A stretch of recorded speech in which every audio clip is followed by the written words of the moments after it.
So now it's running. Mm-hmm. See, it's up here. Looky here. Mm-hmm. If it's ticking, the clock's I ticking. know. Let's just make sure you know, because Okay. I really want to cut it, okay? Okay. Like when I see it's moving, Yep. 17, 18. Okay, you want to pause. Pause. Okay.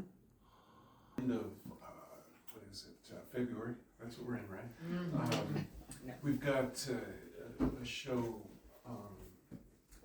the O'Connors. Gosh, remind me their first names. Sandra and Tommy O'Connor, thank you. O'Sullivan. O'Sullivan. Irish name. I've only done about 5 shows with It's them. O'Schwartz. Yeah. Don't tell them I said that. It's all amazing.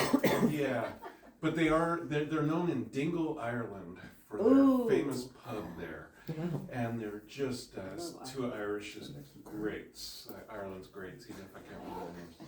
But yeah, they're coming on the 27th, the Hybrid Gallery. Yeah. And then into March, we got just a ton of shows. We'll have a St. Patrick's Day celebration at Unity of the Valley with Hanukkah Kassel and her trio.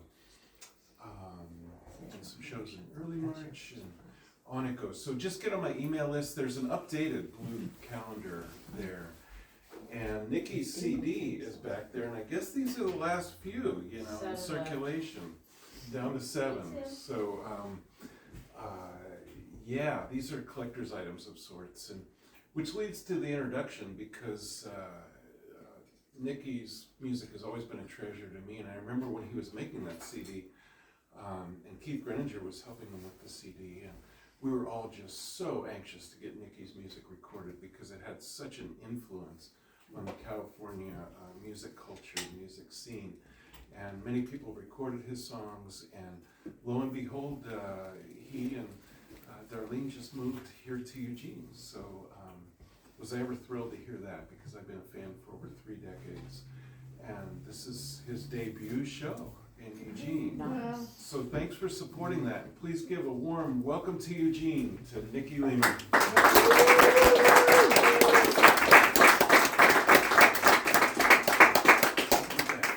Are you turning that light out, or should we do that? Yeah. Switch there behind it. Oh, I think it's this one here. Oh. Oh, good. There we It's go. better, right? Yeah. Alright. There he is. Hey, Mike. Yeah. Good. Just kidding. You forgot the light, man. They got it. We turned off that road. I'm just teasing you. So,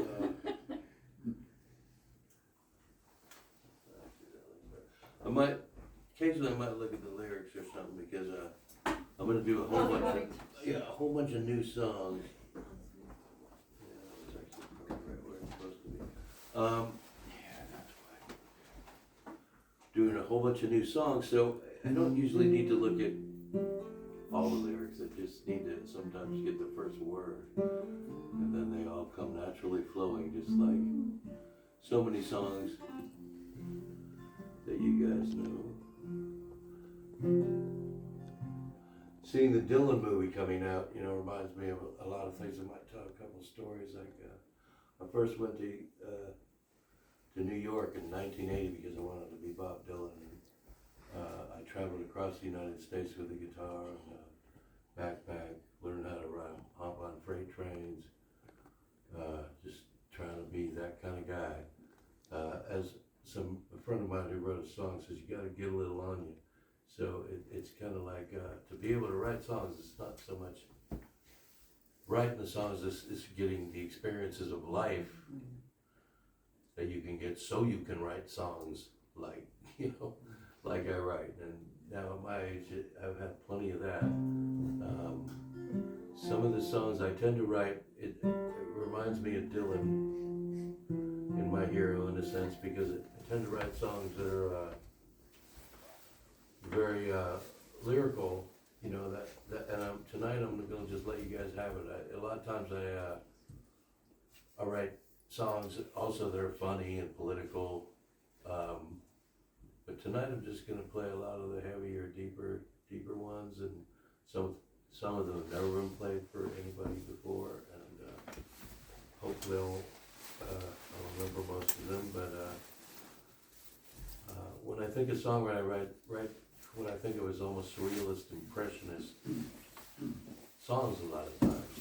And the thing I love about them, it's like when Dylan was writing, you know, there was whole classes in the '60s. You could take a class on Dylan to figure out what he was writing, but it was pretty funny because when anybody ever asked him what he meant, he would never ever bite on that. He would never explain himself.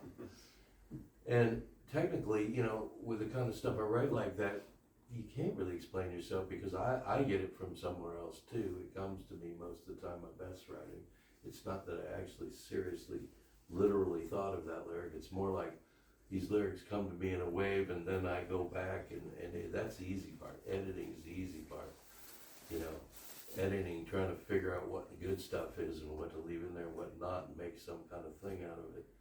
But I think what I love about the kind of writing like that is when you hear a song about, say, a dog, for a guy and his dog, you know, it's a beautiful song. It may be something that you love and you visit and you hear it over and over many times. But once you've heard it and you've heard the story, you don't really listen to it anymore in a sense of what it means or anything. It's just a story, you know, and you may treasure it, but with the kind of writing I do, it's more like a journey, and each time you hear it, I leave it vague enough, for lack of a better word, to be something that is going to be personal to you, and it's going to be different for every person, and it's going to be different for whatever age you are, or of experience, whatever mood you're in, whatever time you are. So that's why I love surrealist or impressionist writing, because it's always new and different, and you'll always have a different experience, hopefully, with the songs, because they leave a lot to be interpreted, and so I invite you, hopefully, to not try to figure out what I'm trying to write or say, because that's not what it's about. It's more like about you having your own personal journey, listening to it.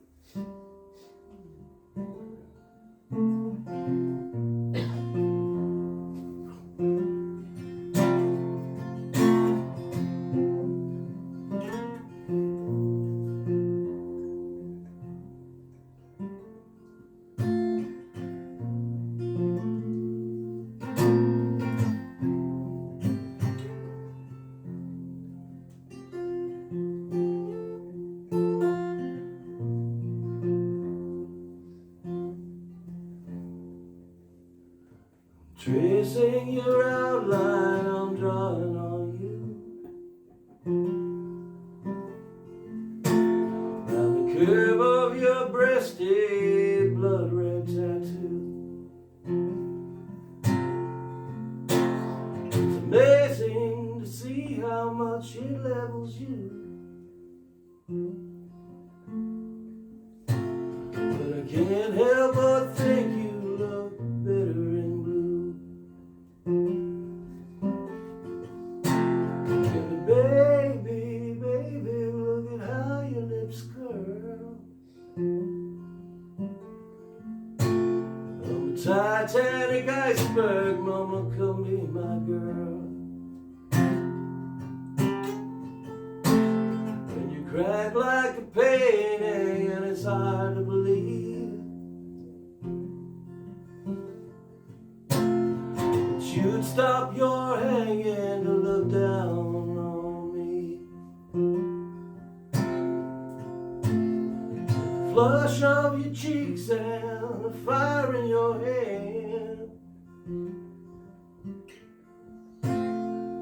spark up the kindling of a dying man.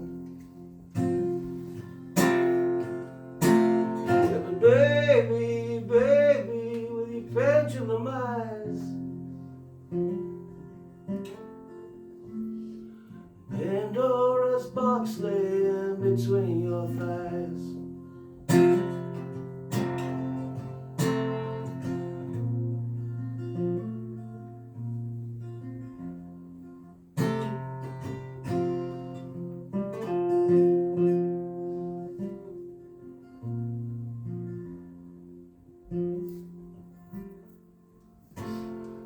Time slips up your face until you lost all control. It stares down at you from the top of a hole. There's an art to forgiving a material world.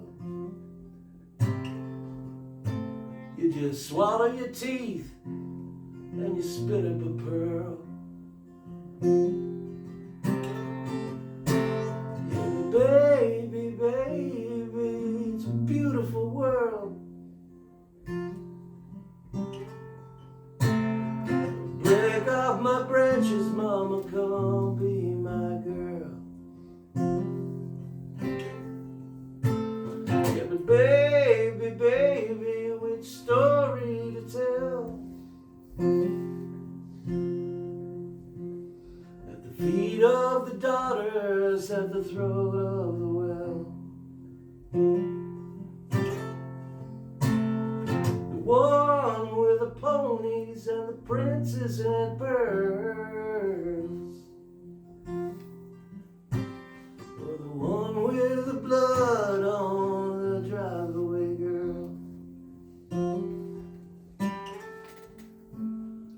Baby, baby, it's almost unfair. You could tie up the devil with a lock of your hair.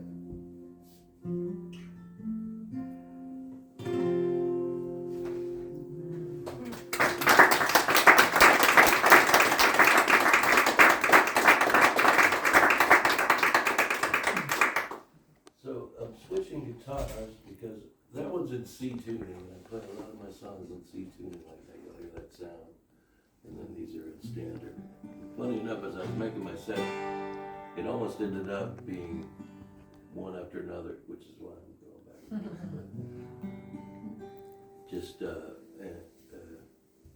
so I ended up in New York, and one of the first things I did, because I read Dylan's biography, was I went to an open mic. In those days, it was an open mic that had Suzanne Vega and Jack Hardy and David Maskell and a whole bunch of incredible artists. In the 80s, it was an 80s folk scene. I ended up in essentially what would have been the Gaslight 20 years before. I'd always heard that Dylan, when he arrived in town in 1960, he was always had a mother thing. People wanted to mother him, but it was also the 60s. And in 1980, there were street people. Before that, there were just bums. There were bums, and there were artists. There weren't any street people. When I was in the 80s, I went in and I thought, when Dylan has said, I'm new in town, and I wonder if anybody could put me up. And apparently all these hands shot up and stuff. So I thought, well, I'm going to do that. Yeah. So you can guess what happened when I did it. Hey, I'm new in town. Need a place to stay. Dead silence. There wasn't one hand anywhere. Finally, this guy on the back raised his hand. Became one of my best friends. This is Carl Swetland, who was already hip to the streets and playing on the streets. He showed me all the places to play street music. And after the show and after the people were playing, we walked down the street about 2 blocks, and there's a place in those days. See, the thing about the Dylan movies, a lot of the stuff still looked like that when I was there. And where they filmed it now, it's reminding me so much of those days, but at the time, I'm not sure if it's still there, was a place called Demo Square. It was about as big as this kitchen. It was a little pyramid. It had 2 benches and a tiny little tree about twice as big as this stand here. And he said, that's your bench. So my first night, we spent, with my guitar curled up between my hands on Demo Square at the bench. I didn't get taken home.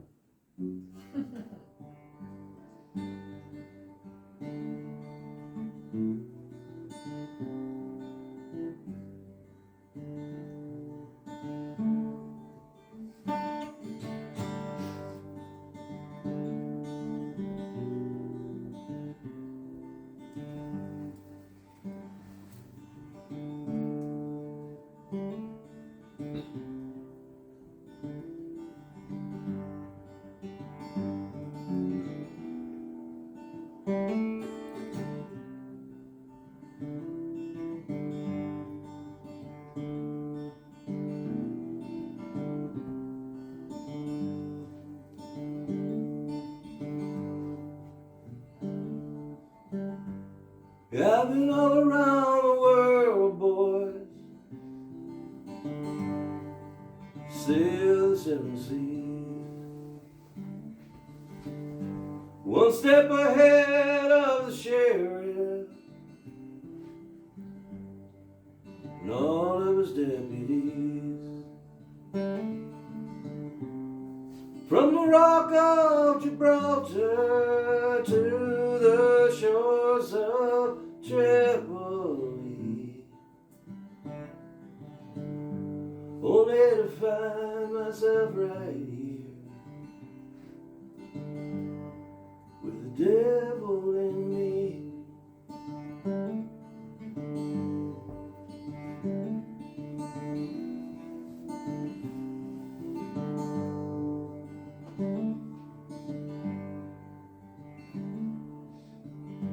I spend my mornings stealing secrets. I spend my daylight bending down. There are things you never notice till you're this close to the ground. Like who will recognize you? And where could all your good friends be? You know they almost made a martyr of the devil in me. Yeah, they almost made a martyr of the devil in me.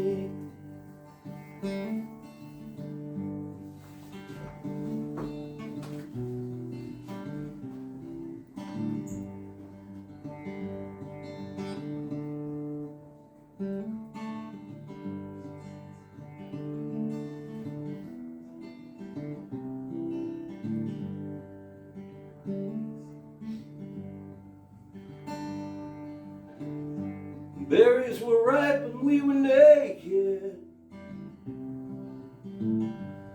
back when we were refugees. I took good care of her mirror. She waved from the balcony. I knew time and fate weren't with us, and I knew luck would have no sympathy. And I knew she'd have to make a stand somewhere against the devil in me. Yeah, I knew she'd have to make a stand somewhere against the devil in me.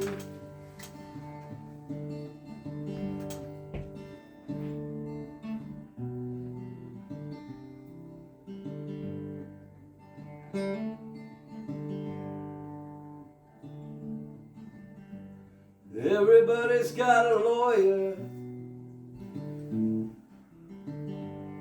That's the way that they run this town. They were all there at the hanging, looking so righteous and proud. But they're all guilty of something, yeah, it's just a matter of degrees. I've seen them ride at least once or twice with the devil in me. Yeah, you know they all rode at least once or twice with the devil in me. If God were real, she'd be so pissed off at all this hypocrisy. She'd be dancing in the moonlight. Yeah, she'd be dancing in the moonlight. moonlight. She be dancing in the moonlight with the devil in me.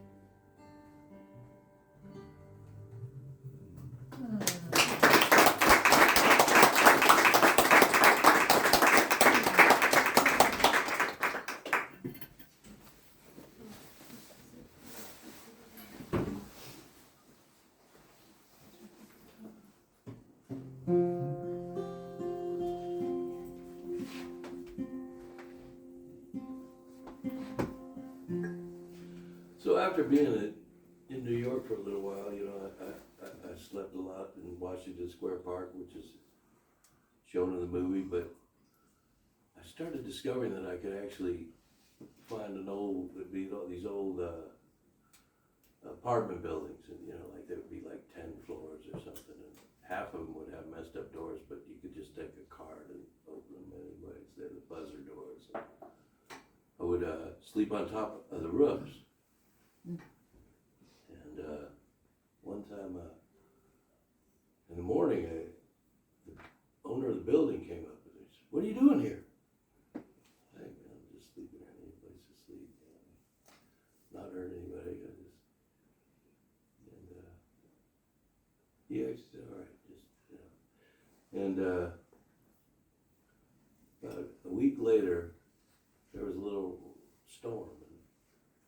At this slab, this big giant rock that was these buildings would have a courtyard in the center, and you know, so that was surrounded, so it'd be like apartments all around. And put this slab, and I invited a friend home. I said, "Well, you could stay in my little on my roof."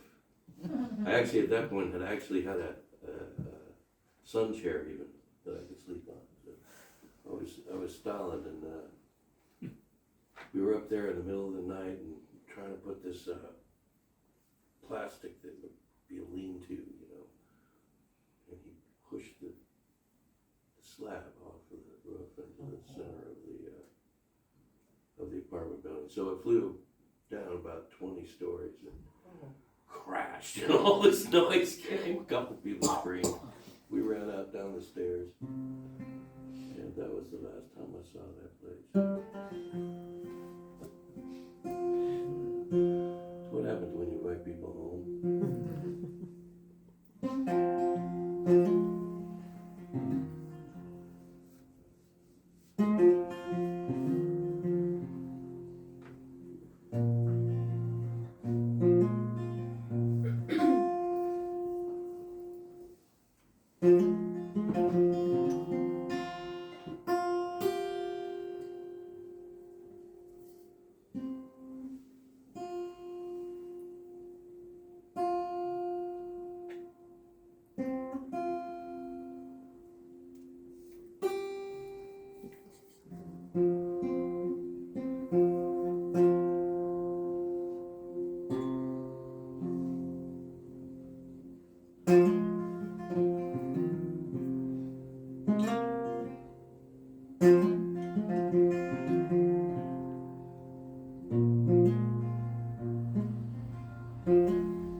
Well, it almost killed Vincent Van Gogh. Spun like a top of Michelangelo. They called Henry Miller and Jack Kerouac. Yeah, to keep you walking down a lonely railroad track. Neil Cassidy died because he couldn't retire. Yeah, nothing but ashes in the holy fire. Yeah, the holy fire, like a burning hole in the heart of desire. A little bit deeper and a little bit higher. Better keep on dancing in the holy fire.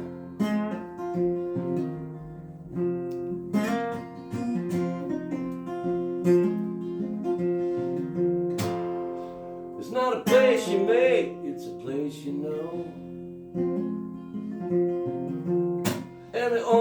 to get it is to let it go. Let go of the rudder and go with the flow. Swallow your heart and open your soul. Come like a thief, it'll make you alive. Yeah, 'cause your bones all glow in the holy fire. Your bones all glow in the holy fire. The holy fire, the holy fire, like a burning hole in the heart of desire. A little bit deeper and a little bit higher. Better keep on dancing in the holy fire.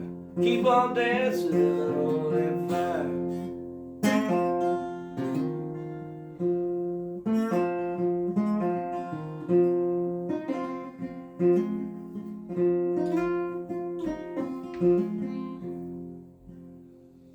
Yeah, head for a beacon like a light through the fog. And hammer on your head like a carnival dog. Push on the bubble till you weaken the knees. Yeah, sing like a drunk on the roaring seas. Yeah, balance like a baby on a wobbling wire. Yeah, your bones all glow in the holy fire. Your bones all glow in the holy fire. The holy fire, the holy fire, like a burning hole in the heart of desire. A little bit deeper and a little bit higher. Better keep on dancing in the holy fire. Keep on dancing in the holy fire. Keep on dancing, keep on dancing. Keep on dancing in the holy fire. Keep on dancing, keep on dancing. Keep on dancing in the holy fire.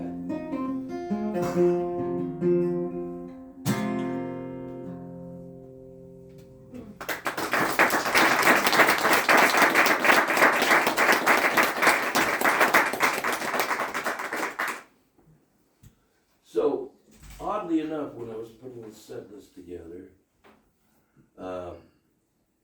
I noticed that I have some heroes of mine, and I put all the heroes all in a row, and it was kind of, so this is like the hero portion of this set. Didn't do it on purpose, it just kind of happened. But Neil Cassidy was one of my heroes, and you know, a good portion of people hit the road because of Neil Cassidy and Jack Kerouac writing about Neil Cassidy, who was, I always identified a lot with Neil because he was the kind of the engine that drove that whole thing with Kerouac, you know, on the road, and then he ended up, you know, and yet at the end, you know, and I think I've been like that a lot of times in my life, you know, I've been a little mercurial character that has started scenes and places in my life, but it always ends up, you know, he became the villain at the end of the book almost, like people kind of turned on him, it was like too easy for him.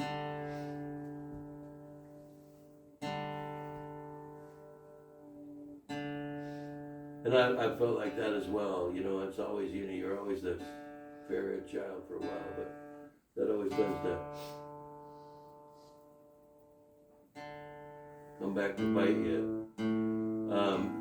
He died at the side of the railroad tracks, but he came back in the 60s. What was so cool is Neil Cassidy ended up driving the bus for the Merry Pranksters, you know. Mm-hmm. So in the electric Kool-Aid acid test, you got Neil Cassidy, the guy that inspired On the Road, all of a sudden is now back here in Eugene driving the bus with Ken Kesey and the Merry Pranksters, and you know, and yet funny enough, I have a reference to that in the chorus is methamphetamine. He did acid with all the rest of them, but he still was this methamphetamine freak that would just stay awake 20 hours a day and never stop talking, you know. And so he's driving the bus, and just the same Neil Cassidy that was inspiring a whole other generation of people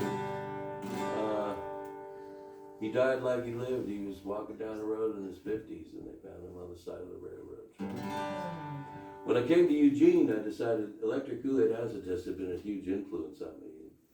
But when I came to Eugene, I thought, you know, I'm gonna read the electric Kool-Aid acid test again. This is like where it all happened here, you know, and Ken Kesey's from here. And even the Oregon Country Fair apparently was started by a lot of the ex-married pranksters and people that were on the bus. And so I went into Tsunami Books, and I walked in the door like my second day here. And as I walked in, I heard this mad cackling right next to me, and it was Brian QT, Oh, yeah. who, if you know Brian, I know Brian for 30 years, and he just, what the hell are you doing here?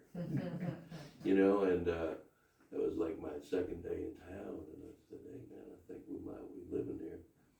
And we were still just checking it out at that point. But that was a good sign that Brian was here. I knew he was here, but I didn't know I'd run into him. Of course, now if you know Brian, you know you're gonna run into Brian. So, or more like he's gonna run into you. But Scott, the proprietor of Tsunami Books, I met, and he you know has done a lot for the folk community there. He has some of the greatest shows. The ones that are too big for this place, you know, end up at Tsunami Books, and I've seen incredible shows there. But anyways, he was talking to an older character there, and I went up and I asked him, and I said, hey, you got electric Kool-Aid acid test? And he said, well, we only got new copies. And the guy next to him, so I said, that's all right. I really have to read it now again. You know, it led me to 200 acid trips or more. But I wish I spent it in those days in New York City. We used to, I remember those days when we were coming down, we'd take the Staten Line ferry, which would run all night. It was a quarter to go both ways. So it took a half hour, we'd go across, and then we'd go back. We'd sit on the boat in the middle of the night, just having a great old time, passing the Statue of Liberty. And you can imagine what kind of thoughts we would have coming down on acid. But I said, you know, I got to read that book now, even if it's going to cost me $20 for a new one. And the guy that was talking to Scott said, well, you want me to get that for you? And he went and found it and handed it to, and said, you want me to sign that? And I said, who are you? And he said, Ken Babs. Mm-hmm. And if you know Ken Babs, he's basically the second most mentioned character in the book. He was Ken Kesey's best friend. And so I now have an autographed copy of, and that was a good sign too for living in Eugene. Okay? So this is about Cat, Neil Cassidy.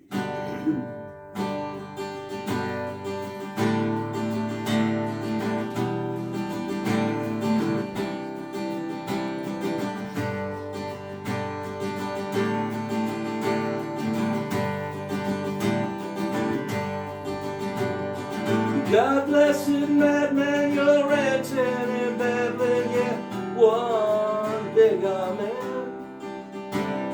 You fast talking con man, you're burning your wicked both ends.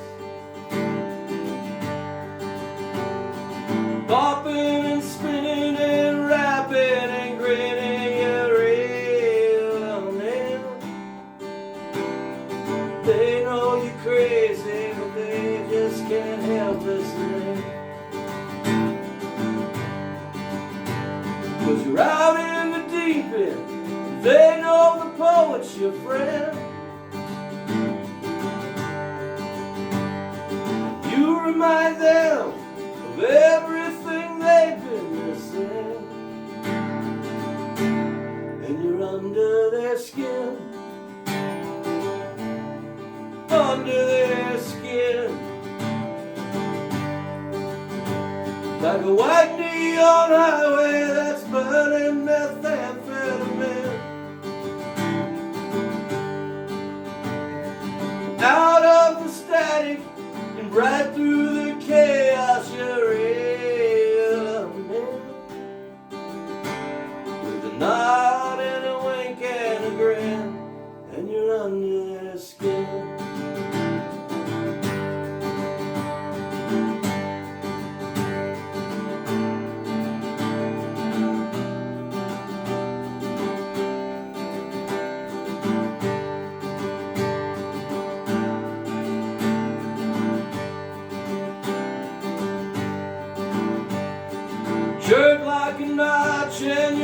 look at your watch and you talk about the time.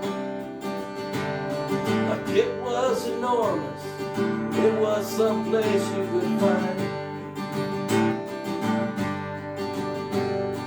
Now you set sail for the lost Holy Grail in the land of the mind.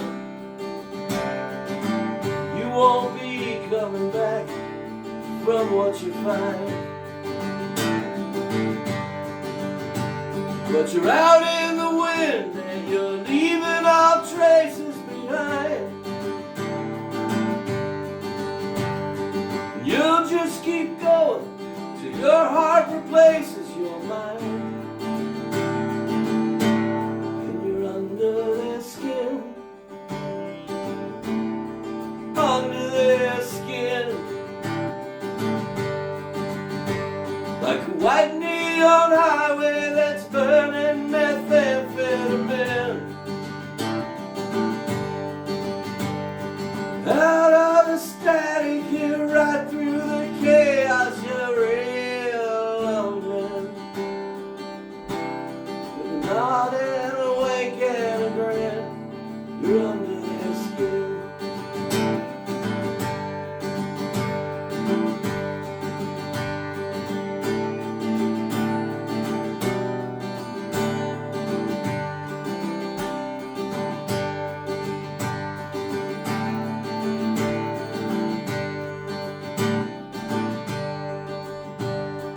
Here's to your rovers, you get up and go and share the moments, your friend.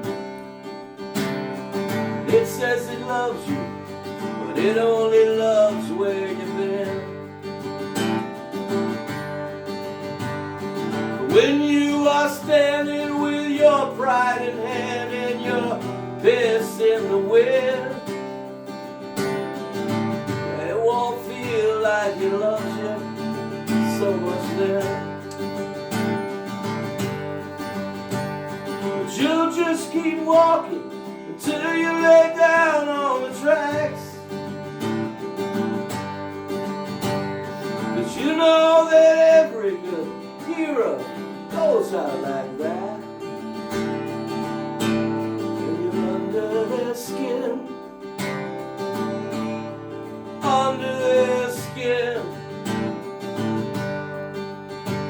like a white neon highway that's burning methamphetamine. Out of the static, right through the chaos, you're real man. With a nod and a wake and a grin, a nod and a wink and a grin, nod and a wink and a grin, and you're under their skin.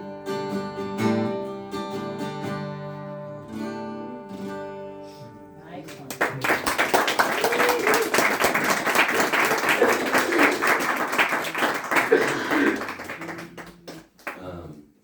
I've had a flu for almost 2 weeks. For a while there, I thought I was going to have to cancel this show.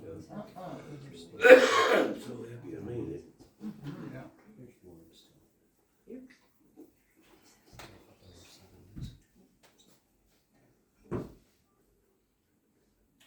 It's my second hero, and I'm really dying to play this song from Mike, because he knows this person. Her name is Marilyn Dreampiece. She legally changed her name to Marilyn Dreampiece.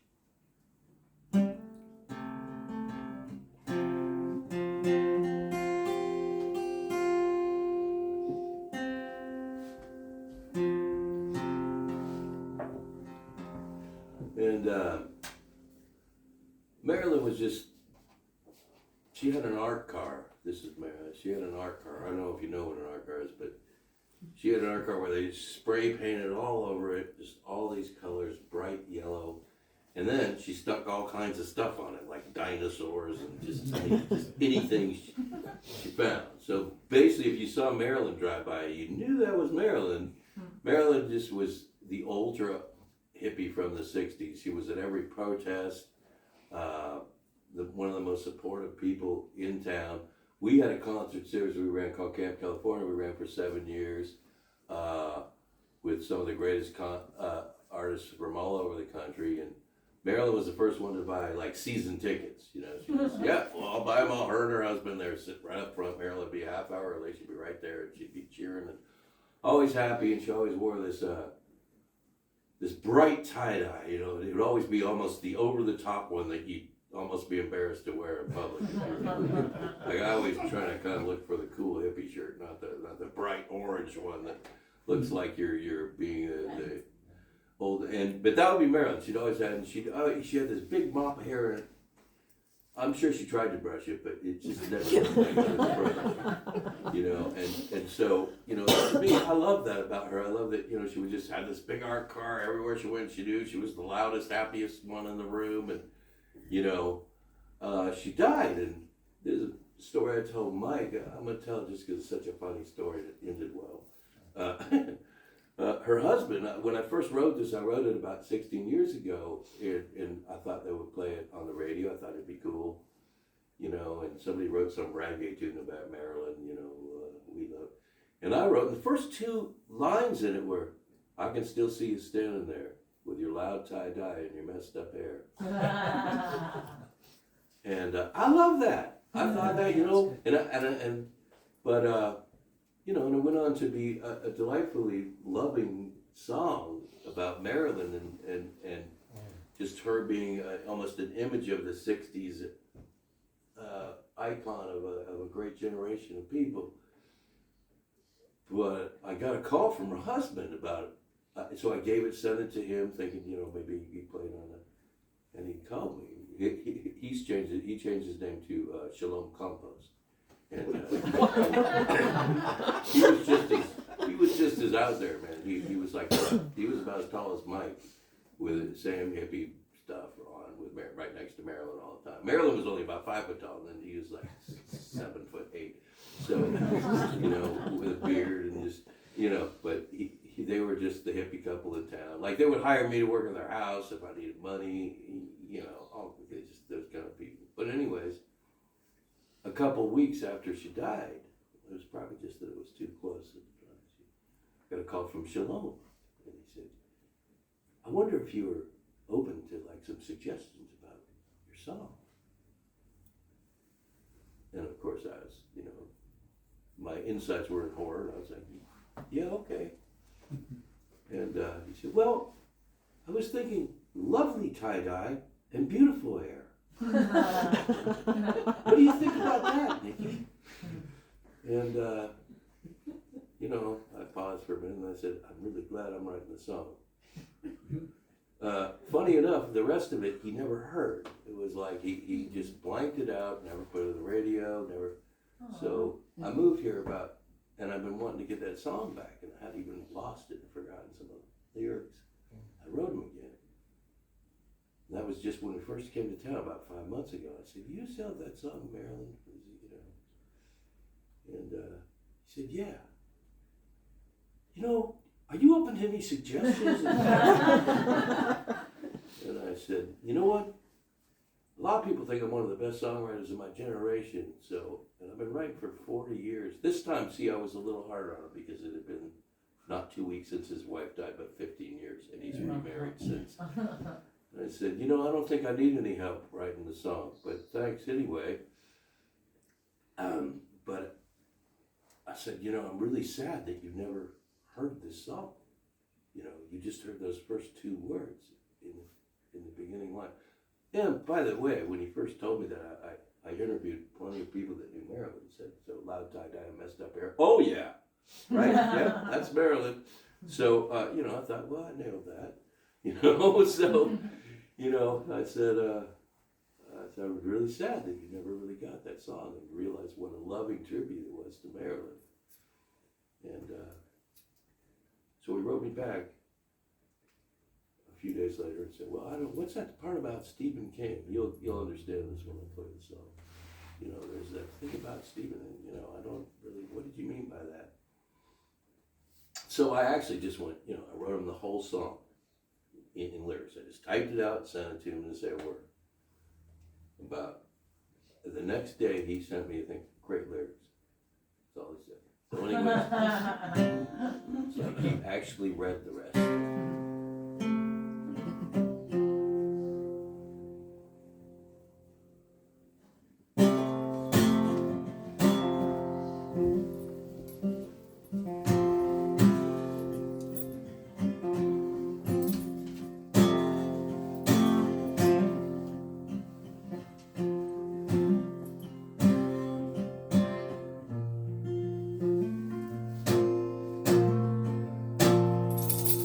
I can still see you standing there with your light tie dye and your messed up hair, sticking one more thing on your funky old car, with the kids staring up like they'd seen a star.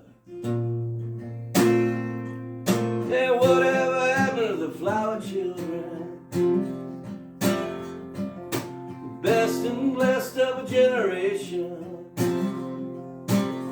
with a cause to fight or a right to win.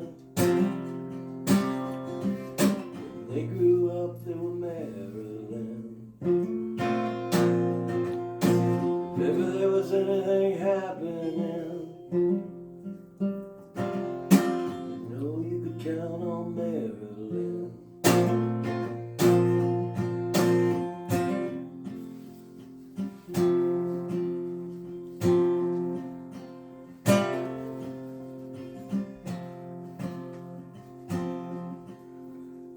Yeah, things are tight in the land of the blind.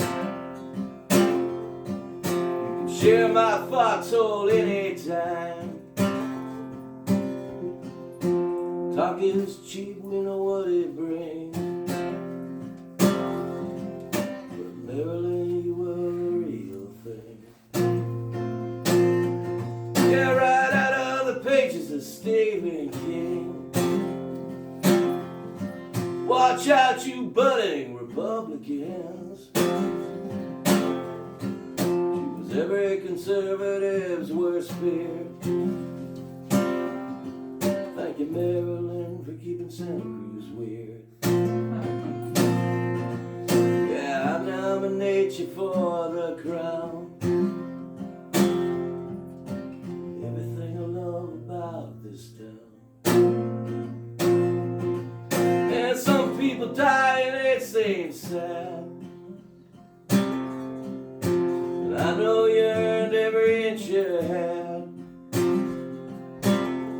Somebody somewhere's holding up a wall. This wasn't you to be that small.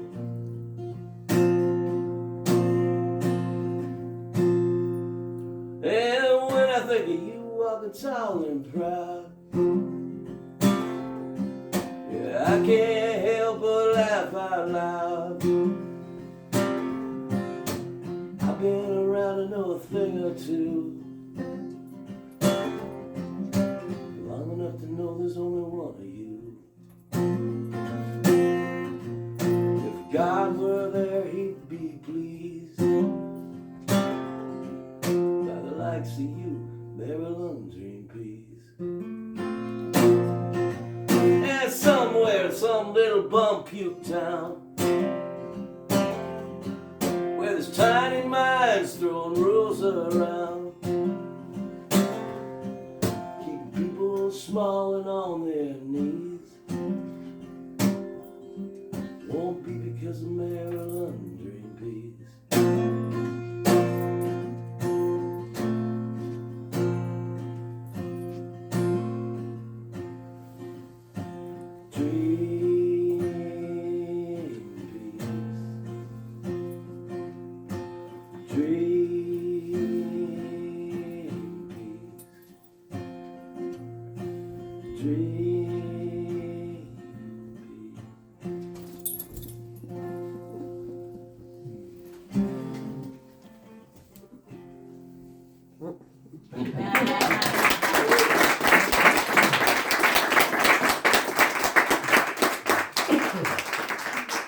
What do you think? You think I should change the No, They're just. Leave a piece of paper up front there saying change the lyrics. Yeah. So, there we go. There's Cassidy was one of my heroes. Margaret was one of my heroes. Frida Kahlo is another one of my heroes. I'm going to explain some of this just because it's all in the song. I read a bio of her and some books and also some movies. And I was always just haunted by her, and especially her eyes. It's called Frida Kahlo's eyes because inevitably when you look at her work, it's almost all just her painting herself. And she was, of course, crippled at a very young age and spent most of her time in those paintings on her back, painting herself and staring into a mirror. You can only imagine how many hours she spent alone in so much pain, no matter what she did. She could drink most men under the table.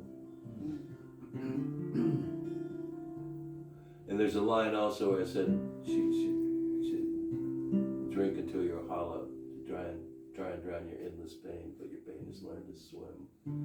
That's actually the line she wrote. My pain has learned to swim. And the first image is so crazy because when she was on the bus as a teenager when the accident happened, when he crashed, and somehow this actually happened. I mean, they describe this in her autobiography, which wasn't even shown in the movie. I would have thought it'd been a pretty good dramatic opener, but she, one of the poles literally ripped her clothes off and entered her,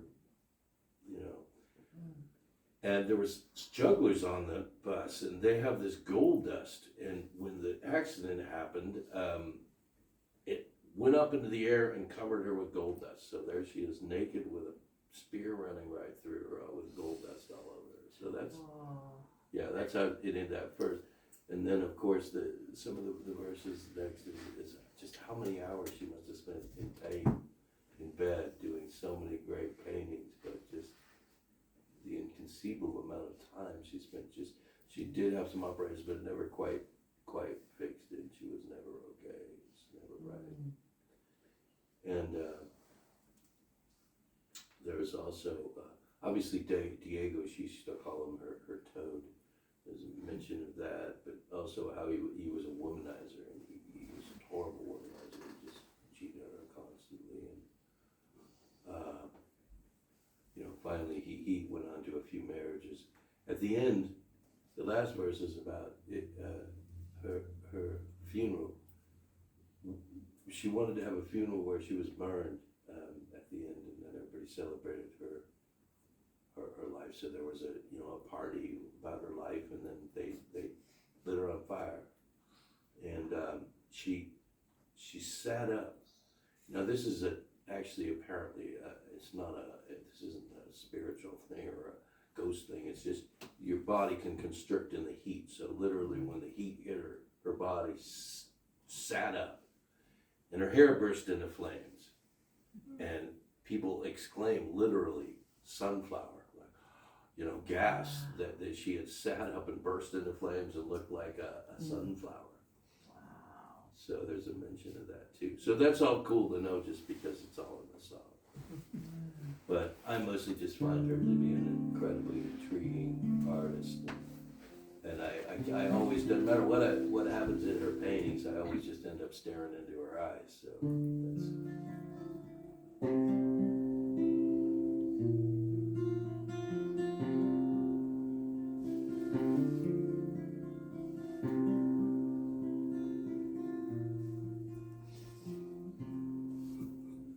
Lie amongst the wreckage like some wounded, twisted martyr, with gold dust sprinkled on you, as naked as the dawn, a spear running right through the place where you will take a lover.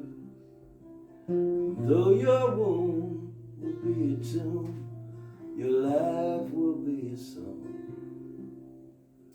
There amongst the ashes, a proud phoenix will arise, find a place in the embrace of Frida Kahlo's eyes.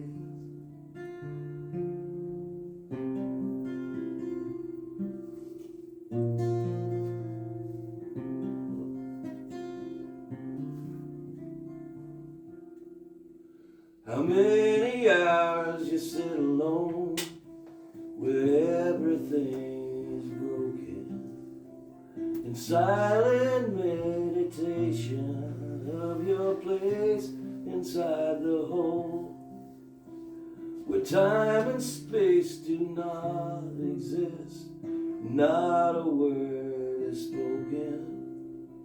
You stare into the mirror like a door into your soul, and it stares back at you without a hint of compromise. There is no place that you can hide in Frida Kahlo's eyes.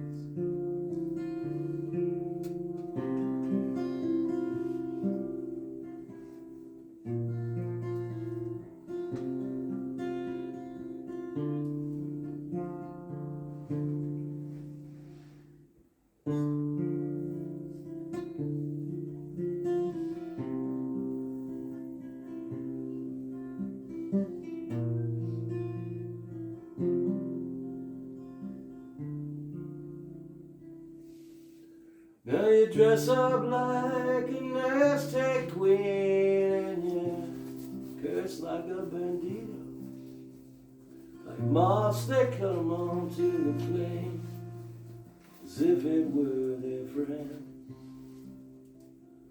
And you spit and laugh and curse, and drink until you're hollow, to try and drown the endless pain. But the pain has learned to swim, and when you look right through them, they feel almost trivialized. What's in them they find within Frida Kahlo's eyes.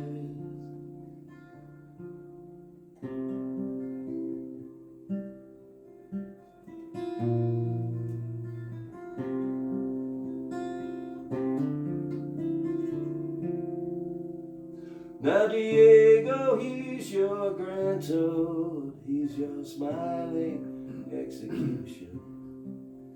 He'll take you to that sacred place, then he's running wild. But you know everything here is distortion and illusion. You know he's your father and your lover and your child. He stands before your altar and can't help but be surprised that even he will not be free of Frida Kahlo's eyes.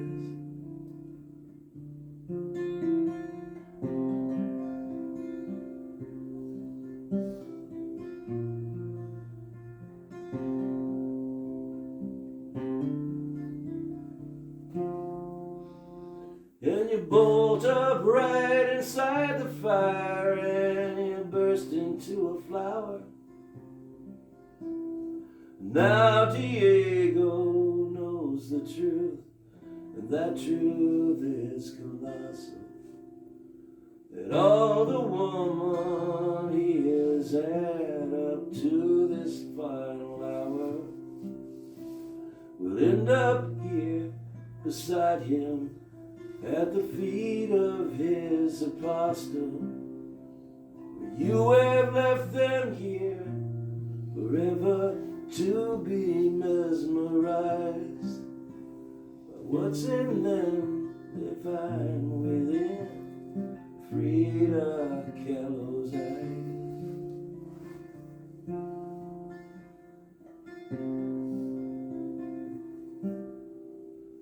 Yeah, all the world is there to see in Frida Kahlo's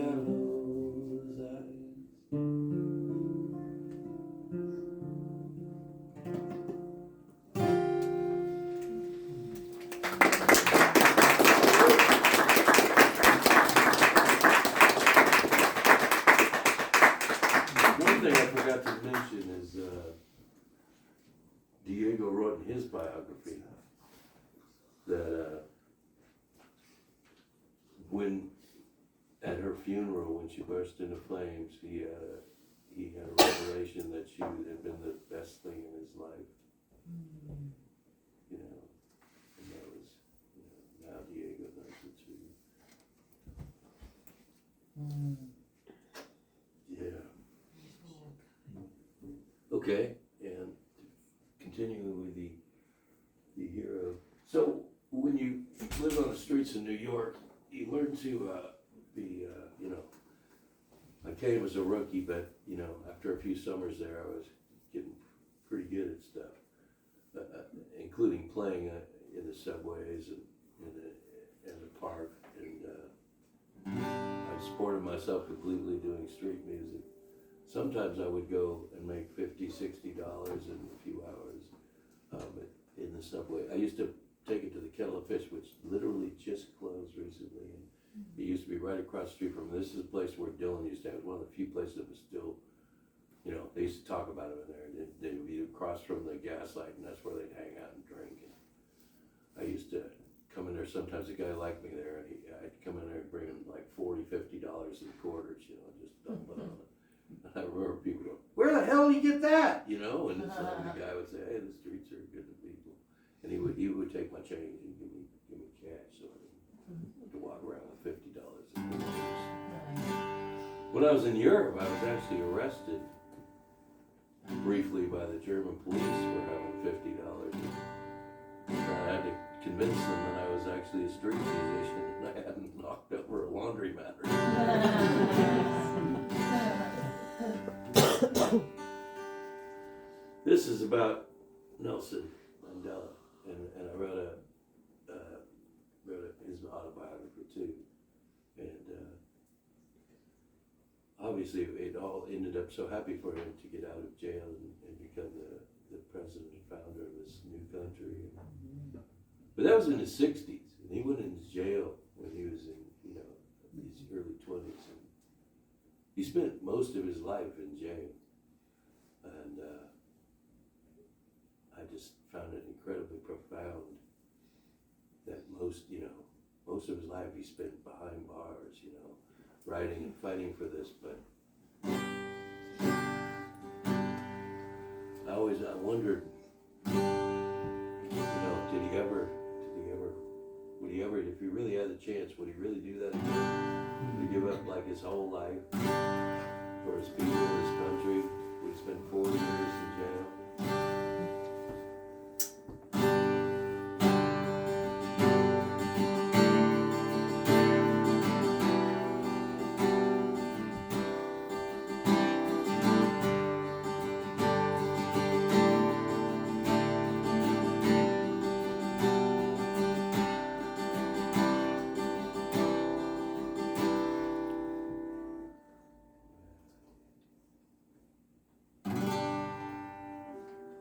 Cheat a little bit here. I knew I would play this very much.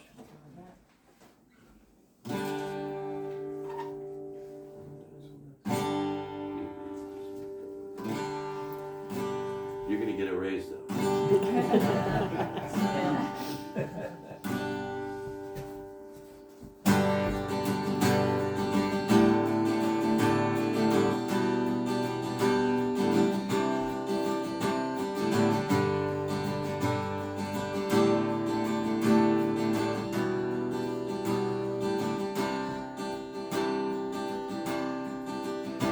Look out at your people with a well-worn smile. You stand proud and brave with your fist in the air. They're singing, they dance, and they shout out your name. Finally, Nelson, the world seems fair. How long have you waited for this sweet redemption? How many hours alone in your cell? How much have you lost of your family's affection? Did you ever wish it was somebody else? Would you do it again? Would you do it now, Nelson? your freedom for everyone else? Would you do it again? Would you do it now, Nelson? Did you ever wish you were somebody else?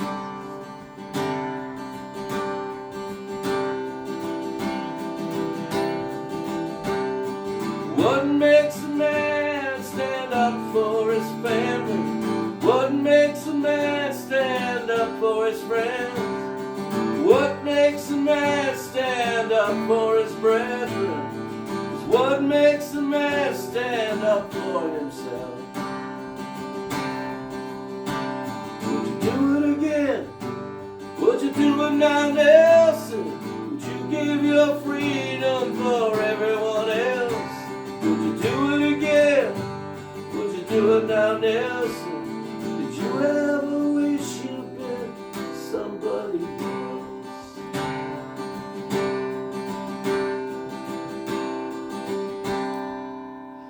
As I look through the surface of all of those pictures, the one that still haunts me deep down in my bones, of a middle-aged black man in prison fatigue, down in the yard a long way from home.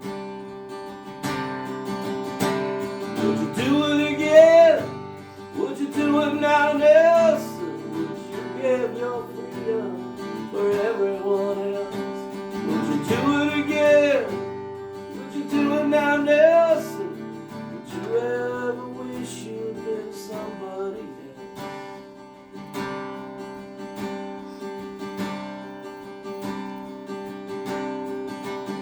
Yeah, you do it again, wouldn't you, Nelson? You'd give your freedom for everyone else.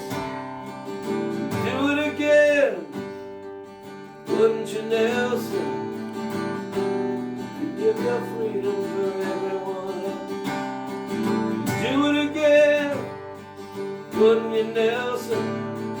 Father of your young new country. Yeah, you do it again, wouldn't you, Nelson? 'Cause you know each child has the right to be free.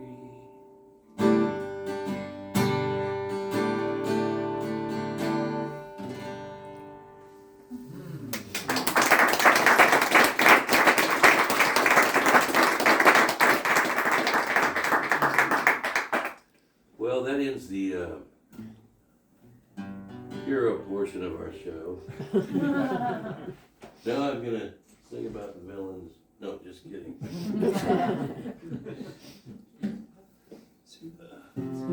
Have some of those.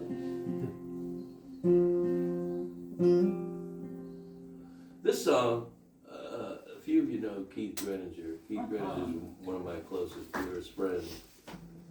And he's coming in June, right? So hopefully we'll play some together. And he's done a bunch of my songs, and he's even recorded a couple. And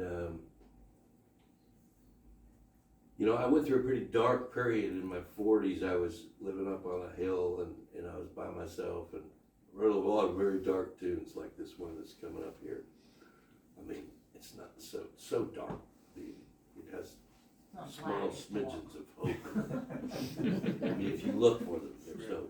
But you might have to look hard. But no, it's funny. But I played this song, and it's pretty intense, and it's, you know, about dying. You know, people die. You know, we were working. We did a lot of carpentry, guys, to help him build his house and stuff. You know, he asked me to play some of my new tunes, and I've been kind of prolific in that period, and I call it my blue period. It was very dark. You know, it was kind of Leonard Cohen's another one of my heroes. Kind of Leonard Cohen songs where you just go, oh crap, man, geez. You just feel like you were punched in the gut. But so, anyways, I played him a bunch of songs, and I played him this one, and he said, if you know Keith, he's just even funnier. I try to do Keith. You know, Niki. Because he always tries to say things in a real beautiful, positive way. You know, Niki, you know what I've always loved about your songs? You know, they always, no matter how dark they got, they always had a little bit of hope in them. What can I say, man? It's my blue period, you know?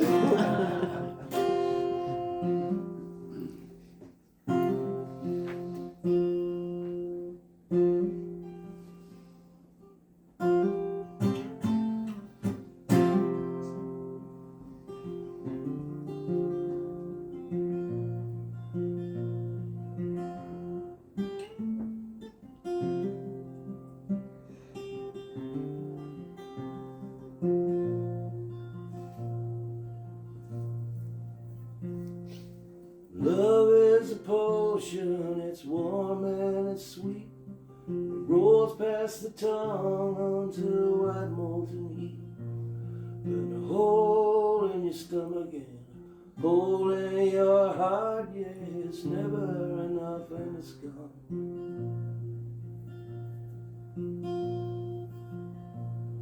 How fragile the heart is, it shatters like crystal. It fragments on impact in 10,000 pieces. Reflects the light of our love in the stars. It's never enough and it's gone.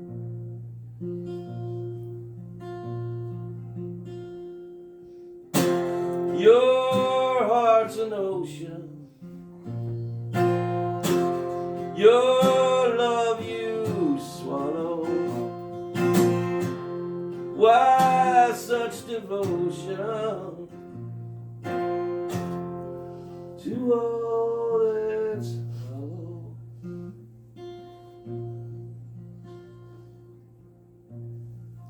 How heavy our crosses, how unfair our burdens, but you were the one that made me feel crippled. With your big sad eyes and your goofy half grin, ready to break into song.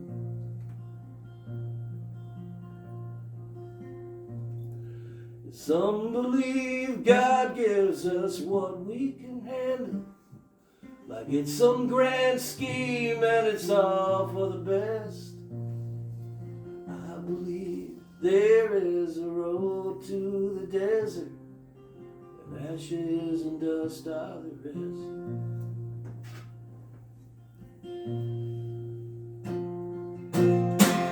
Your heart's an ocean.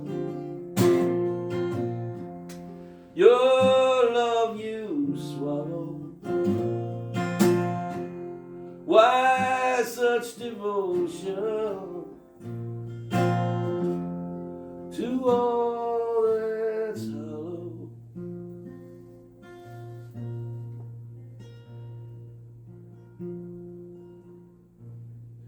Some eyes are lined with the light of forgiveness.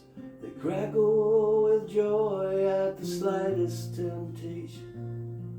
But all eyes have roads that lead out to the desert. We water that cactus alone. And the rain falling down on the diamond sky desert makes tiny explosions of dust in the sand. The greediest cactus is sucking the dust dry, yeah, just enough to carry on. Your heart's an ocean. Your love you swallow.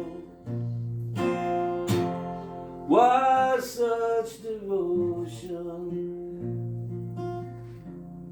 to all that's hollow?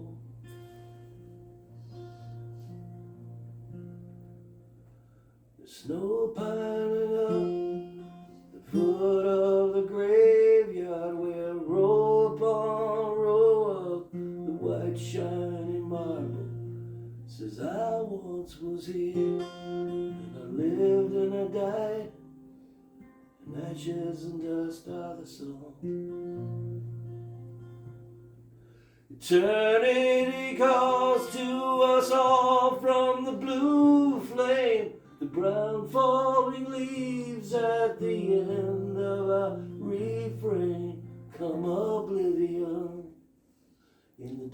town's fading light.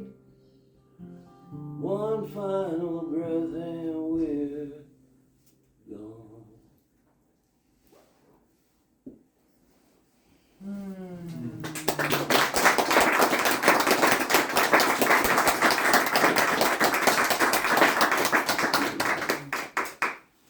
Yeah, you know, Nikki, what I always liked about your songs. Speaking of Brian, and he appears. Uh-oh. There you go. Yeah, I mentioned you earlier. Don't ever say my name out loud. There's plenty of room in here to try. Yeah, come on. Okay, hi Pete. Hey, what up, dude? What up, dude? Hey, dude. What up, What dude? up? What up, dude? What up, dude? Cool. Plenty of room, plenty of room. Couch? No, I think I'll sit in one of these blue chairs. So this is a song Pretty for little. everybody, but Thank you. Mike especially, because this You're is sweet, thank you. his favorite song of mine. On the CD, is it on the CD? It is on the There's CD. only 7 left. There's only 15. 7 left. And they're going up in price. They're now, what, 50? They're 15 for the next 2, the next 5 for 25, the last one's 50. So I Then they're guess going that's out of print. That one's autographed. Well, I'll autograph any of them. Yeah, for an extra Put 10. any name you want.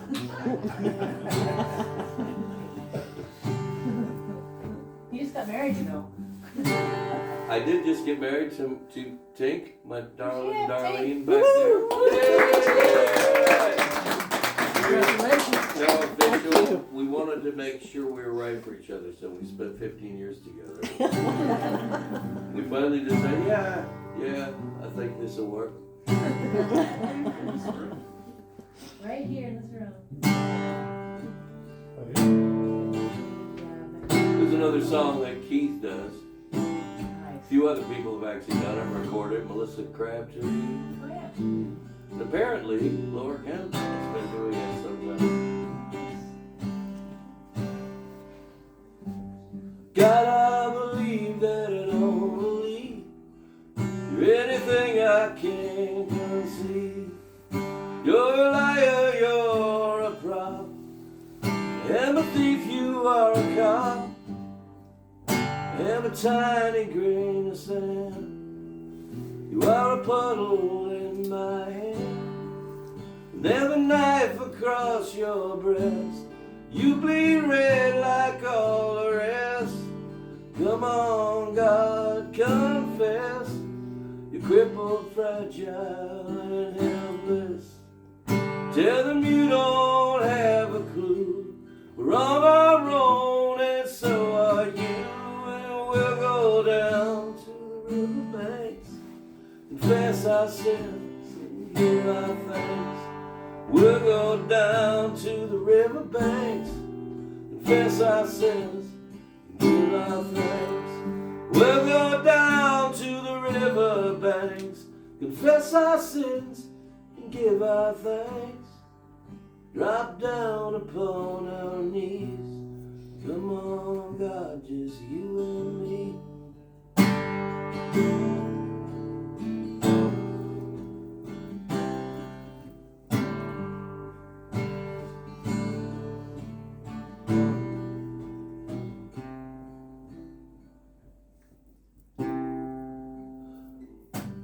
And I picked flowers in the park, drop them in your rainbow heart, and dross them in your rainbow hair.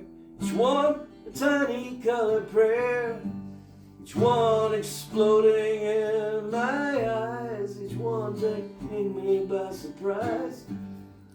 Something so lovely and true, it's just a still life painting you.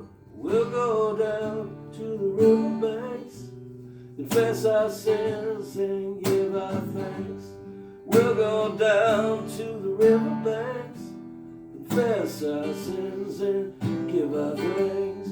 We'll go down to the riverbanks, confess our sins and give our thanks. Drop down upon our knees. Come on, love, just you and me.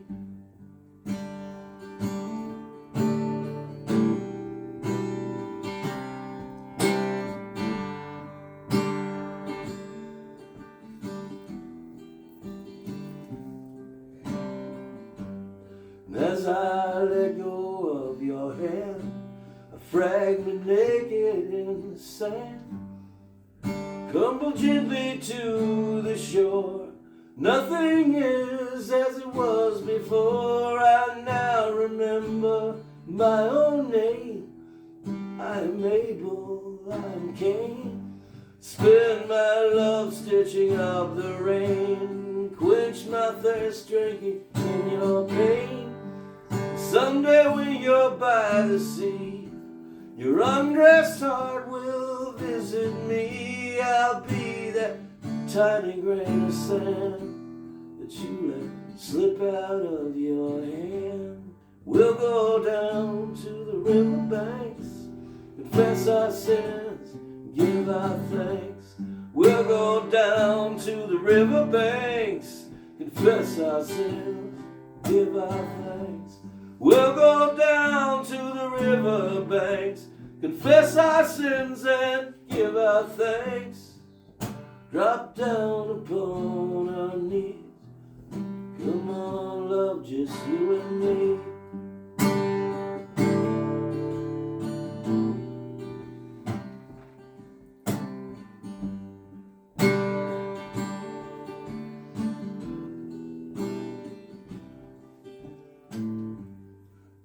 Underneath this forgiving moon, I lay my weapons down with you. We are no longer on trial. I sing the song of the orphan child. Retake myself by this holy fire. Replace myself in this orphan choir. Refine my family once again. Rejoin my gypsy caravan. We'll go down to the riverbanks, confess our sins and give our thanks. We'll go down to the riverbanks, confess our sins and give our thanks. We'll go down to the riverbanks, confess our sins and give our thanks. Drop down upon our knees. Come on, friends, just you and me. Drop down upon our knees. Come on, love, just you and me. Drop down upon our knees. Come on, God, just you and me.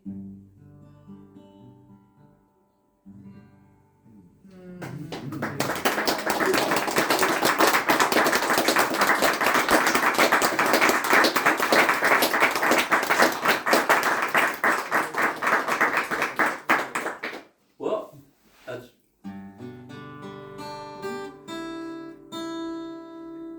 that's the, I'm gonna do one more song.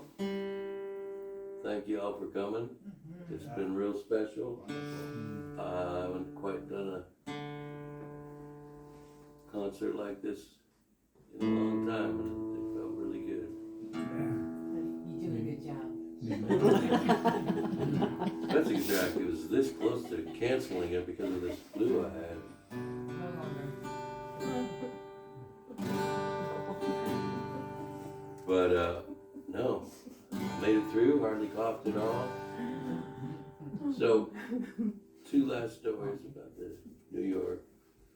I got pretty adept at,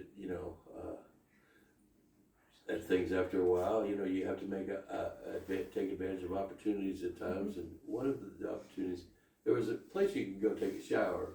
It's hard to keep clean. Way across town where you go, and sometimes you hear people screaming in there. And I did okay. I would get in and out and get down the street, but it wasn't so much how much it cost $1. It was that you had to walk all the way across town just to get. By the time you got back, you were already sweaty. And so I would, do what I could. So I'd take a upper bath. But one time I went in the bathroom at a restaurant in the village, and I noticed that there was a janitor's closet was open, and I looked in the janitor's closet. There was a giant janitor's closet bucket there. So I could fit in that. So I was quick, so I got in there and just threw my clothes off, got all lathered up, You know, I was about, say, a minute into it at most. And, janitor apparently had a key to the bathroom. So when he opened the door, the poor old Mexican guy saw a naked man in his janitor bucket, all lathered up. Not a whole lot you could say. Hey, pasa.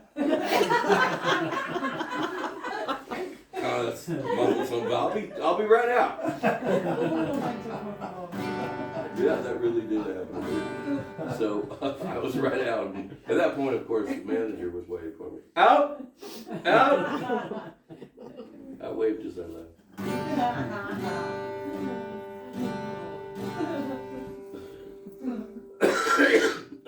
Another time, one of the most exciting things that ever happened is I was trying to get home. We would play in the 42nd Street Tunnel, which was between the two subways, and you were right under a camera. And so you looked both directions and you could see if there was any cops coming, but most of the time they'd just leave you alone there. But if you did see a cop come, we'd just pack up and start walking the other way. And you'd be right under the camera, and I'd play there almost every day. You'd do your hour, and then another guy would take over, because you basically waited in line with the other street musicians to get your 42nd Street. It was rush hour, and it'd be just packed with people, so, I'd make $15-20 in an hour playing there. And one time, they hired this black guy with a German Shepherd dog to get rid of all these street musicians. And that was his only job. Like, he wasn't even... So usually I was keeping an eye out, but the first time he caught me, I was tuning or something, and he caught me, and these homeless Germans said, "Hey, all right, now you get out of here." I said, "All right," and of course that didn't make anything to do with me. So I'd be right back as soon as he walked out of the tunnel. And I was really trying to make money to go home, so I really couldn't afford to miss that day. So the second time he caught me that day, I had broken a string, so he caught me about 15 minutes later. I had my head down, I was trying to fix the string. He said, "I told you to get out of here." I remember the first time I was caught by the cops, they would do this big show because they thought they could scare off the new guys. But after you'd been there a while, they were like, "Yeah, okay, get the hell out of here." But anyways, he's doing his big show, the German Shepherd, he's holding one in his hand. Well, I walked out and came right back again. So the third time he came through the tunnel, in the middle of rush hour, the German Shepherd started lunging at my shoulder, and he was trying to hold him with one hand while he was trying to handcuff me with the other hand. And he was yelling and very flustered. And there was the actual tunnel stopped for a minute, and all the people were just stopped there in this tunnel. And I started yelling, "He's just taking me away for playing music. That's it. That's all the reason." And he's trying to hold the German Shepherd, who's just barking up crazy and lunging at me and trying to handcuff me. And finally he gets me handcuffed, and he walks me down this thing and through all these corridors, and literally it's been like a 10-minute walk. And I'm thinking, wow, I'm going to get my ass kicked. They're going to beat the hell out of me. He walks me through all these doors and all these places, and he walks me into this room, and he sits down, and he puts me down, and he goes, "Why are you doing this to me? I told you over and over again to leave, and you just..." And I said, "No offense, man, I need the money." So he finally calmed down. He goes, "Well, you just can't do this. They hired me just specifically to get rid of street musicians for a week, and you just... Don't do this to me." And I said, "All right, what's your day off?"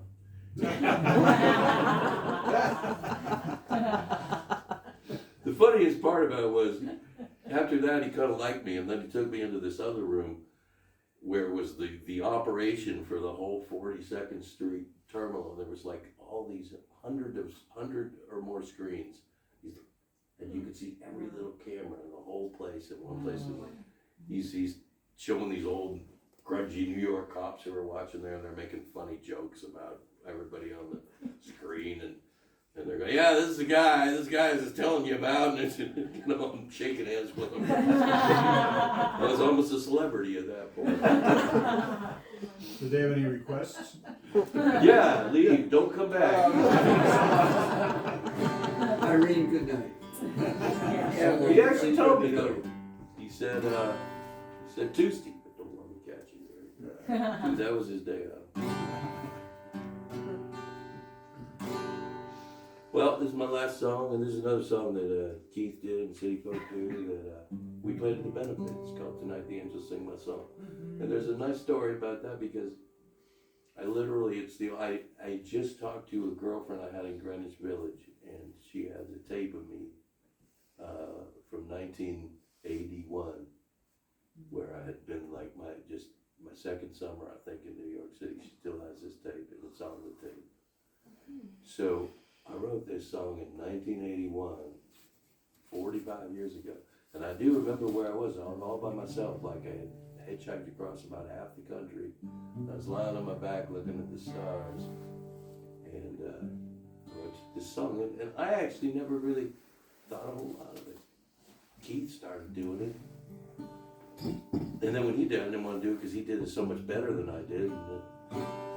But it became, with his first band, City Folk, it actually became their encore song. They would always do it for this encore. It'd be this big build up, and all three of them would take a part and sing it. So I really fell in love with it then. If you get an early City Folk recording, it's on one of their CDs. It's called Tonight the Angels Sing My Song. And I don't know, it has resonated for 45 years with a lot of people, even though I just kind of almost had it was almost a throwaway song that I just didn't really. It was on my first tape, a little cassette tape I had back in those days. We actually had cassette. We moved now, morphed through cassette tapes to CDs that nobody uses anymore, and now, geez, my career has been one of great prosperity. Yeah, exactly. Everybody that knows me knows that that's funny.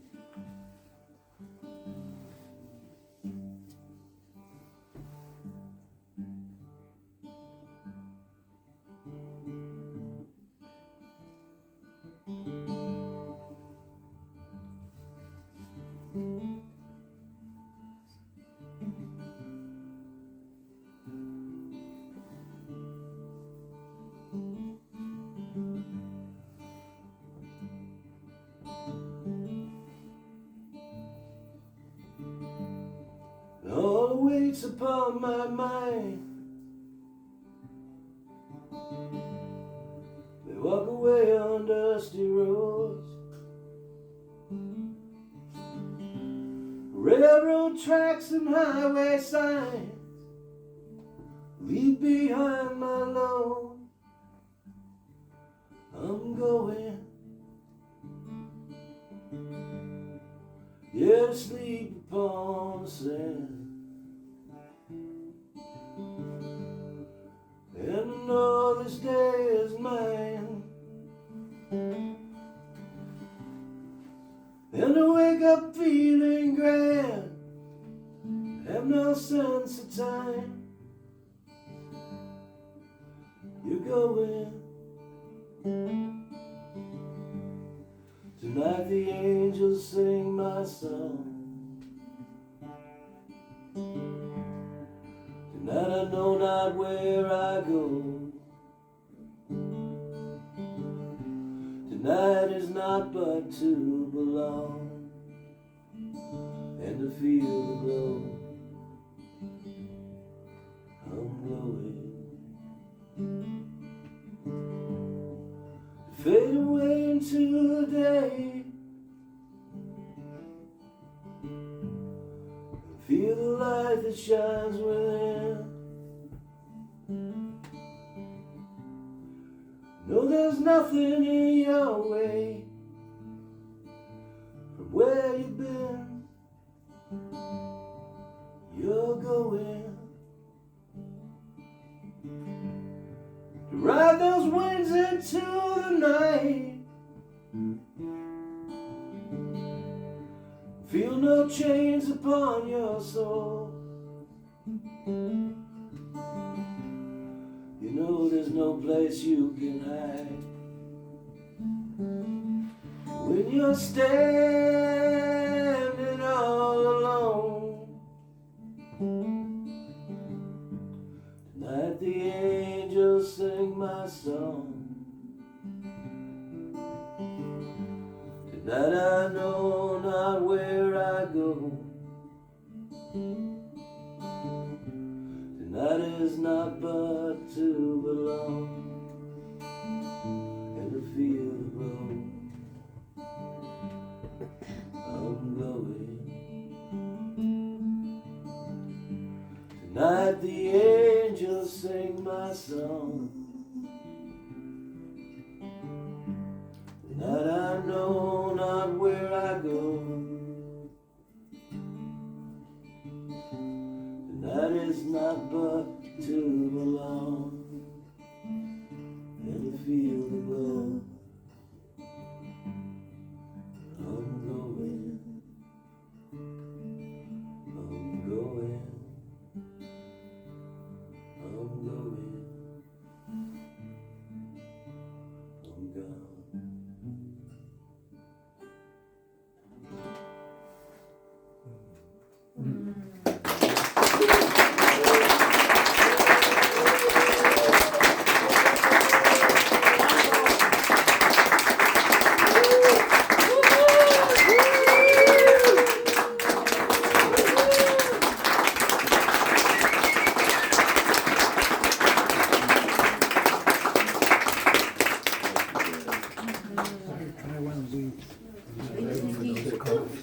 Oh, thank you. Finally just getting over it, hopefully. Yeah, okay. Okay,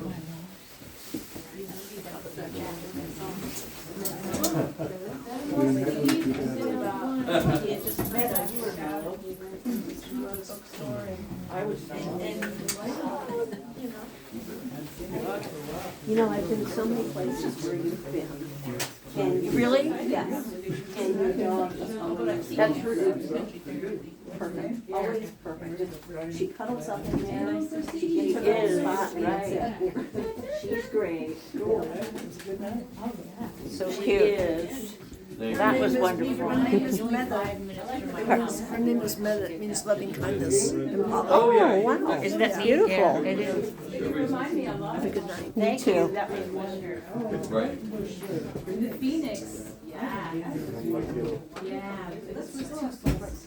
Can we do that story? Yeah. I know, I haven't in a long time. They're just gonna send out some pictures. Oh, I've heard of this. I know it's on Richards, I don't know when, if he's texting, Richard from Richard.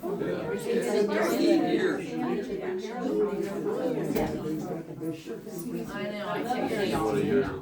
Sure. I text him twice now, I'm like, he's like, oh. Your dad. And then the next day, he was like, you're not supposed to be heavy, right? I don't check my email, just that. You can put it out. Can I just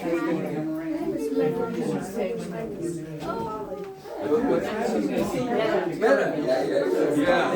Well, I mean, you know, I'm gonna write a song about him. Yeah. He's sort of like a holy figure there, man. I'm on the board of directors. Directors, Dan? I grabbed it, yeah. All right, thanks. Yeah, nice, dude. All right. Bring, we'll go back next time. I'm on the board of directors of the Wood Country Festival. He comes on. Yeah, I know Ellis pretty well. So Oh, yeah. He's on my CD. Yeah.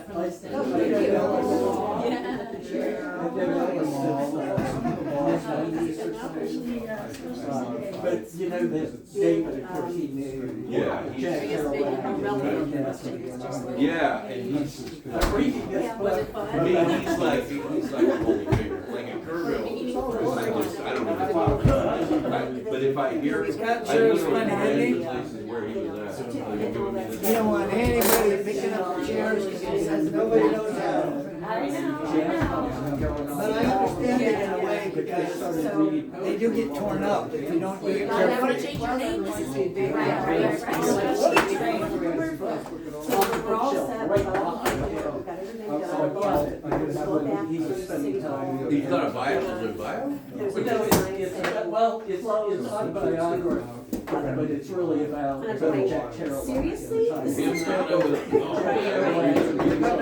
Yeah, I didn't wanna. And, So this was like. They haven't seen all these. Pardon? You know what it's called? And there's the sign. I bet Yeah. Scott will- I just I read bought it, like I said, I was there watching. You'll always have that little additional reflection of the story. Yeah. And I thought, man, that's that one thing that I see. That was just so funny.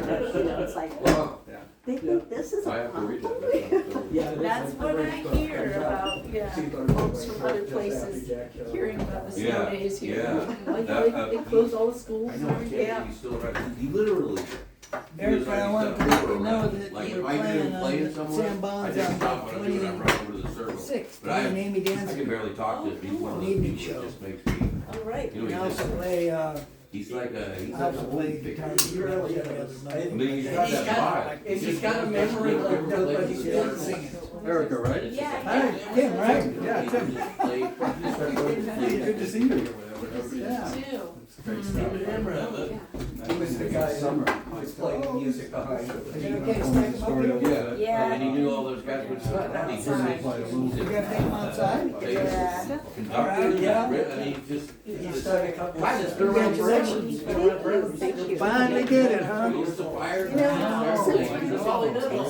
Play music. And it's always at the right time.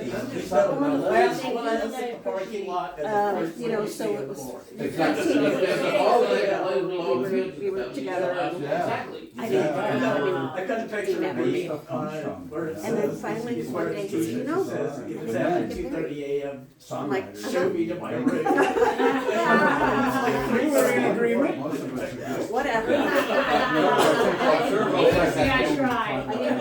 Yeah, and I'm up all night, we're up tonight. So, you know, And Brian, is like, another week, still plays fine. football. So we're gonna do this? And, What are we he's doing? always up last, I mean, he's one of the guys who's always up last, like, the last fire. Good surprise. We did. Yeah, 99, the last time I saw him was 93 until he came to play our festival in 2006.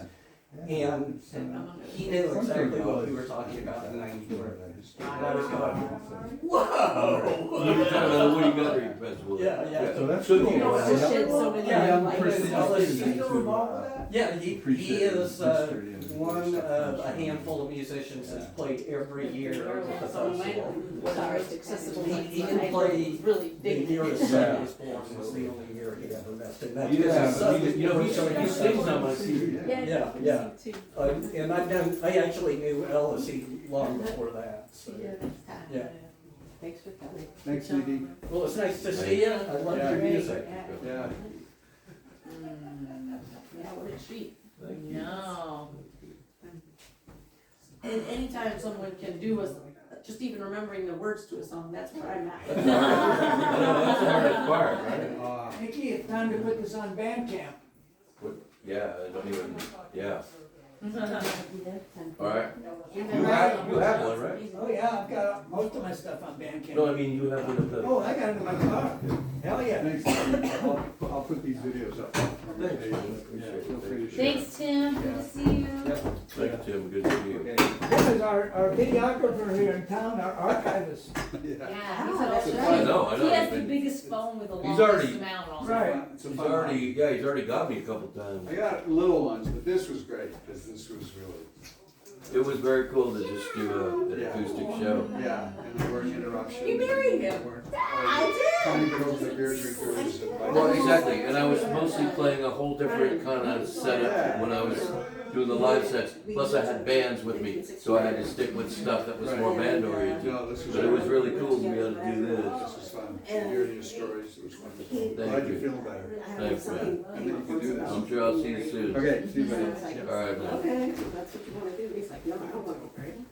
Okay, that's fine. So, 60 years later, it's like, so do you wanna get married or what? Ah.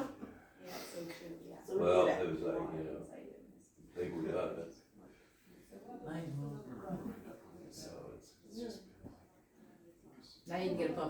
There you go. We joke about, no, we've already had a place dog. But now you got a new place. I know, we're waiting about, we're trying to figure out, we're gonna definitely. You actually always have to find a team and then a community, right? That really makes a difference. It's true.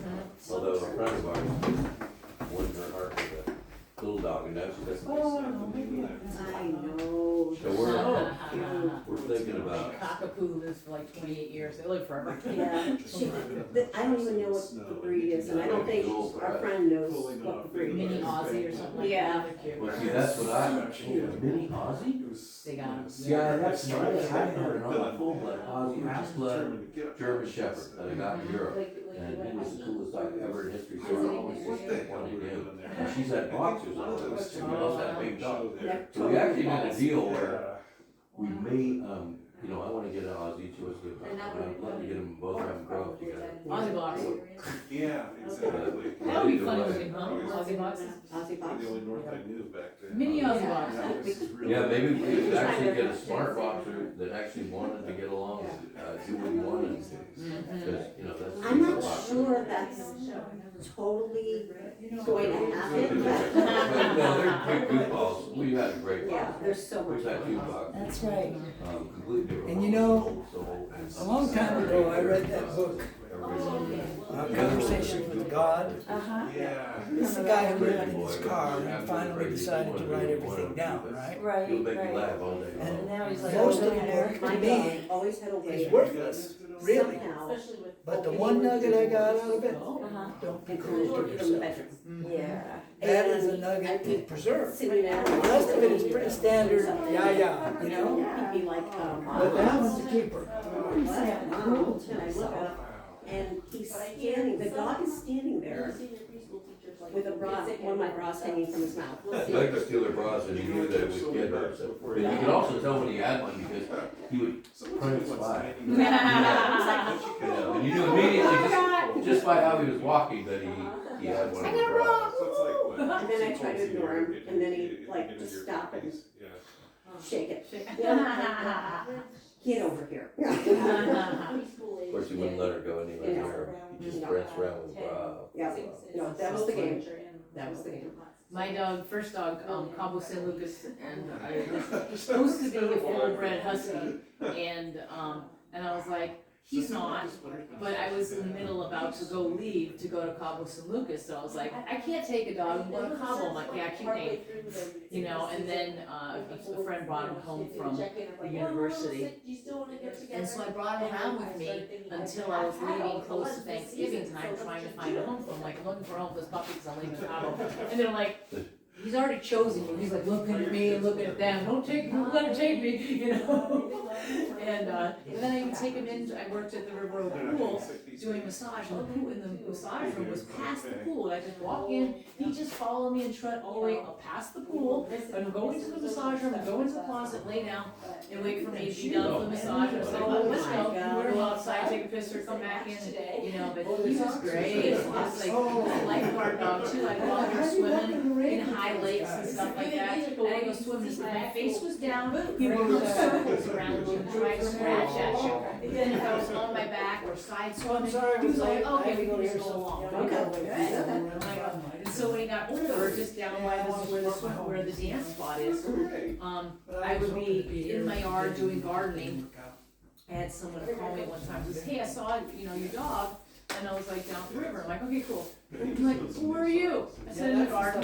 And they're like, well, A lot of the other ones for a long I time. said, yeah. And I go, wait, I just saw your dog. I'm like, yeah. I said, I'll come back when he wants. And they're like, what? So he would do, he'd go down to the river, right by the swimming pool, he'd go down there and stand right up to his narnard, just watch the dogs and just hang out. Till he was done, then he'd come home, he'd be like, oh my God, I had such a great time. I'm like, I'm so sorry I didn't come with you. I bet you had an amazing time. See, look, I did. I'm like, I'm so sorry I didn't go. So anyway, it was always a big joke, because they're like, your dog's here. I'm like, okay, cool, I just let you know. Our landlord, I guess. Not the shed, property manager. Property manager, Same there you thing, go. sorta. The rules are 35 pounds. So they, first time we I went said, there, when can we do it? I mean, He says, well, I can't get, because he was in the December, it was things in documented. clear fog. Yeah, you know. yeah. Well, yeah. And And I'm like, when can you do so it? He somebody says, said, well, oh, probably you it's know where the dogs too are. late, man. Oh, there's our dog, there's one dog that's out there. I'm trying to look into Maybe our next car, time. and I'm like, I don't know where to get out of here, I'm not sure what's going on here. And then suddenly there's another dog, and we started cleaning her off. And got out of the car at that point, we were talking to her, and I said, I don't know what happened to the other dogs, are they still around? And she went, oh no, they all went, they just called me from the next house. All the dogs went there, and they're watching a movie. Oh, yeah. And I went, what? They're watching a movie? And she goes, yeah. They run around with a big pack in the neighborhood and And they they just stop calls it. the neighbors, oh yeah, they're over there watching the Yeah. movie, they're all. But they all go together, Hilarious. and they go to somebody's house, and they watch the movie. Now, how do they know what the movie is? I have no idea. But they were all going. It's their favorite dog movie. Oh my god, that's so funny. I think it's hilarious. Crazy. Okay, so a long day tomorrow, so, thank you so much for being here, Thank appreciate you. you guys, Thank you. yeah. 30 years. You I will see you soon. calling influence to see you up front there. Yeah. Oh, I appreciate you guys, Great audience. yeah, good.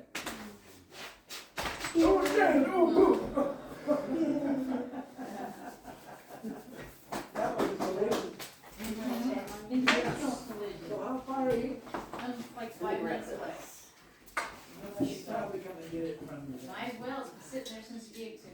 Like 2 years already, I right? know, it's been sitting right in my hallway.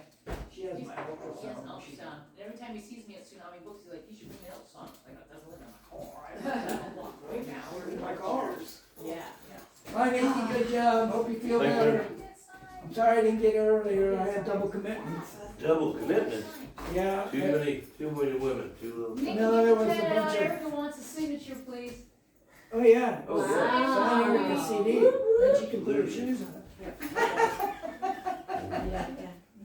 So Micah can learn some songs as she gets old enough. You have. I was just thinking, I'm pretty sure that I got your CD, but that I'm never gonna give it back, cause it's at my ex's house. Uh-oh, So which one? another reason for you to. Which to one? Print some more. You been writing the song? Well, the one with all the acronyms. No, that one's not on one. Oh, okay, well, that one just stuck out. I haven't recorded that one. Yeah, but that's one I do at the fair. Cool. D D D Yeah. D D H S M D 3. Oh, yeah. But if you know what it is, I have some in the car. I'm happy to give you one if you want one. Oh, yeah. Well, there you go. Bam. Yeah, Done. I got to. If you Well, know, you don't have to give me money. You already bought it. Your ex took it. There you Well, go. but I can't make him pay it. No, I'm fine. You don't have to pay for it. You already- Oh, sweet, I'm going home. What else do you need help with? Well, we did the, oh, this is, yeah, which Is is this up there. yours? Thank you. fast that thing. Yes, yes. And let's turn that off. just kind of pull it out. No, just need to turn it off. Just